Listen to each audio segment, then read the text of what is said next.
Hello दोस्तों, आज की वीडियो में हम बात करेंगे क्रायोजेनिक्स के बारे में। क्रायोजेनिक्स का बेसिकली मतलब होता क्या है।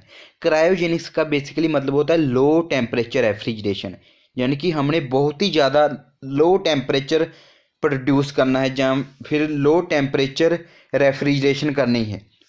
लो टेम्परेचर रेफ्रिजरेशन को बोलते हैं क्रायोजेनिक्स। जैसे यहाँ पर लिखा है, the term cryogenics is derived from Greek word kryos which means cold and frost, यानी कि ठंडक प्रोड्यूस करना। इसका मतलब it is frequently applied to very low temperature refrigeration. जब हम वेरी लो टेम्परेचर रेफ्रिजरेशन करते हैं उसे हम बोलते हैं क्रायोजेनिक्स। अभी रेफ्रिजरेशन की टर्म में लो टेम्परेचर कितना होता है ये भी आप देख लें। In refrigeration the temperature from -100 degree Celsius to -273 degree Celsius are treated as low temperature. -100 degree Celsius से लेकर -100 degree Celsius to -273 degree Celsius, इस टेम्परेचर की रेंज को हम बोलते हैं लो टेम्परेचर। अभी बात करते हैं क्रायोजेनिक्स की नीड क्यों पड़ी, क्यों ज़रूरत पड़ी।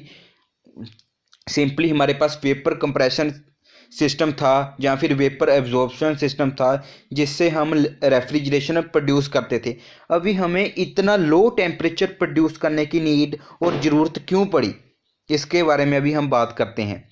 जैसे हमारे एटमॉस्फेयर में एयर प्रेजेंट है, एयर में गैसेस गैसेस प्रेजेंट है, जैसे नाइट्रोजन, ऑक्सीजन, हीलियम।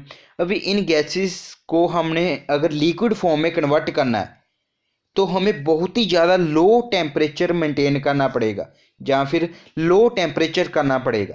इन गैसेस का बहुत ही ज़्यादा लो टेम्परेचर करना पड़ेगा, तभी ये गैसेस लिक्विड फॉर्म में कन्वर्ट होगी। फर्स्ट इसकी एप्लीकेशन है क्रायोजेनिक्स की, लिक्विफिकेशन ऑफ द गैसेस।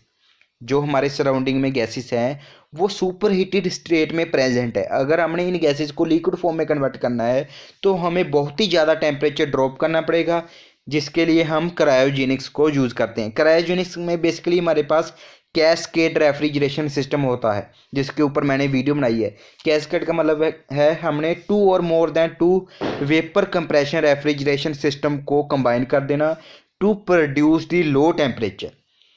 और इसकी एप्लीकेशन है to produce solid carbon dioxide, जिसे हम ड्राई आइस भी बोलते हैं। और इसकी एप्लीकेशन है टू प्रिजर्व द फूड। इसकी एप्लीकेशन है मेडिकल में, इसकी एप्लीकेशन है ब्लड बैंक्स में। क्रायोजेनिक्स को यूज़ करते हैं to preserve the stem cell. ये इसकी कुछ एप्लीकेशन है क्रायोजेनिक्स की। क्रायोजेनिक का मतलब सिंपली है हमने लो टेम्परेचर रेफ्रिजरेशन करनी है। लो टेम्परेचर की रेंज मैंने आपको बता दी है। अगर आपको ये वीडियो अच्छी लगी इसे लाइक कर दो, शेयर कर दो। Thank you.